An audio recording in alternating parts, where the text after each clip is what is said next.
சற்று முன் கிடைக்கப்பெற்ற மிக மிக முக்கியமான செய்தி ஒன்று வெளியாகி உள்ளது. 24 எம்எல்ஏக்கள் பன்னீர்செல்வத்திற்கு ஆதரவுகளை கொடுத்திருப்பதாகவும், வருகின்ற சட்டசபை தேர்தலில் இந்த 24 தொகுதிகள் கிடுபிடி தொகுதியாக மாறும். அதாவது அதிமுக எடப்பாடி பழனிசாமி அவர்கள் ஓபிஎஸ் அவர்களை கட்சியில் இணைக்கவில்லை என்றால் நிச்சயம் இந்த 24 எம்எல்ஏக்கள் மீண்டும் அதே தொகுதியில் சுயேட்சையாகவோ அல்லது அதிமுகவின் வேறு வேட்பாளர்கள் போட்டியிட்டாலும் அதற்கு இடையூறாகவோ மாறுவதற்கு அதிக அளவில் வாய்ப்புகள் இருப்பதாக நம்மால் பார்க்க முடிகிறது.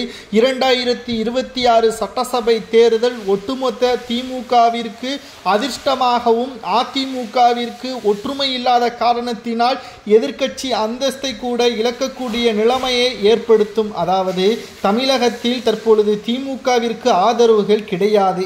ஆனால் எதிரணியாக இருக்கக்கூடிய அதிமுக ஒருங்கிணைந்து செயல்படாமல் 2-3 அணியாக பிரிந்து செயல்படுவதன் காரணமாக பொதுமக்கள் அதிர்ச்சி அடைந்திருக்கிறார்கள். மேலும் தொண்டர்கள் தான் வெற்றியை உறுதி செய்ய முடியும்.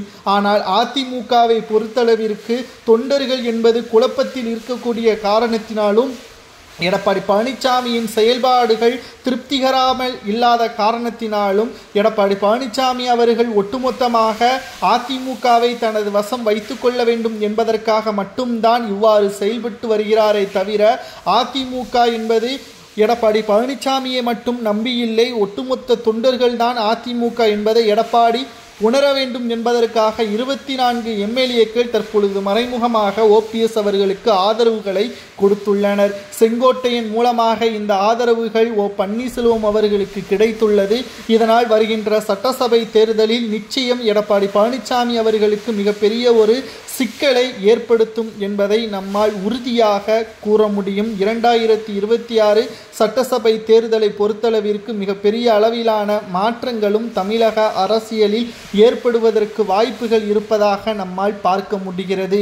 மேலும் 2026 சட்டசபை தேர்தலில் KP முனுசாமி, தங்கமணி, வேலுமணி இவர்கள் மீண்டும் களத்தில் இறக்கப்பட்டால் அவர்கள் தொகுதிகளில் தொண்டர்கள் வேலை செய்யவில்லை என்றால் தென் மாவட்டங்களிலும் கோவை மண்டலத்திலும் அதிமுக கூட்டணியான பாஜகவும் மிகப்பெரிய ஒரு தோல்வியை ஏற்படுத்தும்.